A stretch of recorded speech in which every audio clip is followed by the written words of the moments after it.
Hello everyone, welcome to Elliott Wave Forecast.com YouTube channel. Today is September 27 and we're going to be looking at QQQ. This represents the Nasdaq here. 60 minutes time frame as our chart of the day for today. Now we can see the drop here. We are counting this as an impulse, so we have ended 1 and 2 here. And then now we are finishing up with 3 on the downside. Then after that we should be getting a wave 4 followed by for the downside again afterwards with invalidation level, which is the beginning of that wave 3 at 378.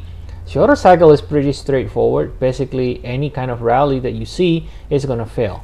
That's all it is.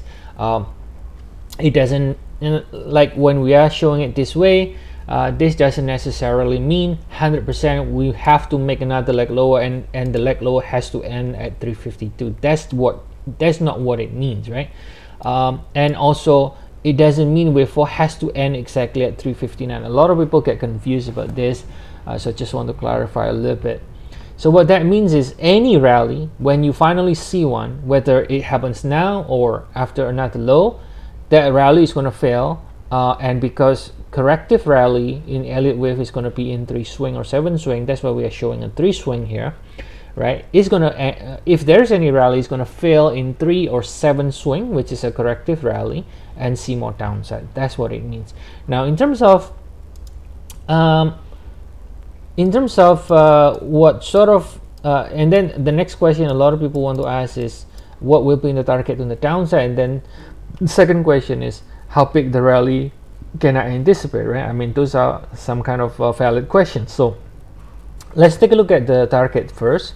If we look at the 4-hour time frame here, now you can see we do have now of course the 4-hour time frame has a lot more data because it's a bigger time frame. So I'm gonna copy this 2 and 1 over here. This is the same position that you saw in the 1-hour time frames. This is 1 and 2. We're calling this 3 here, right? With or without a marginal low. At this point, it doesn't matter. I mean, yeah, we can make a marginal low, or we can rally immediately, and then that means it's a wave 3 already, right? But we're still calling for another leg down for now, so that's why we're just gonna stick with the idea for now. Another leg down first to finish wave 3, right? Now you can see from the peak in July 19, you have this what we call a sequence of lower low. So you have a lower low and a lower high.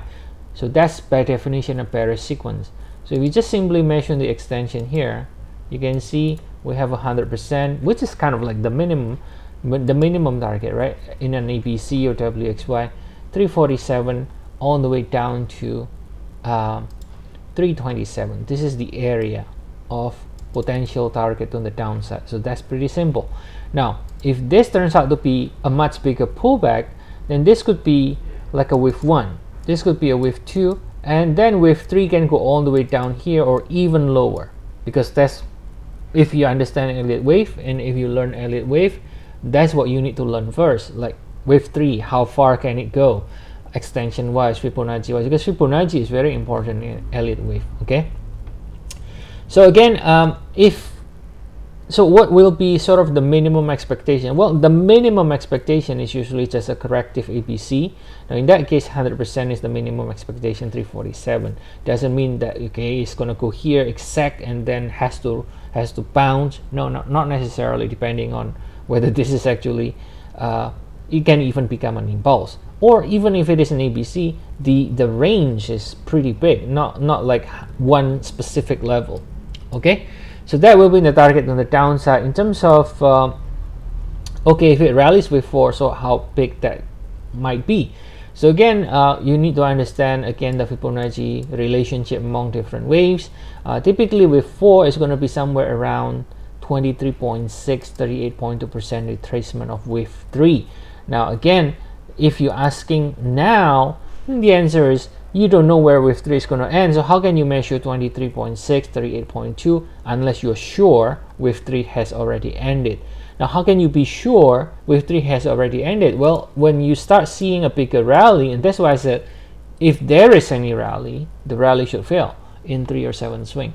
But because you have not seen a credible rally, at this point you still can make another low, which means that wave 3 is still ongoing, and then therefore you still don't know where wave 4 is going to end at this point, right?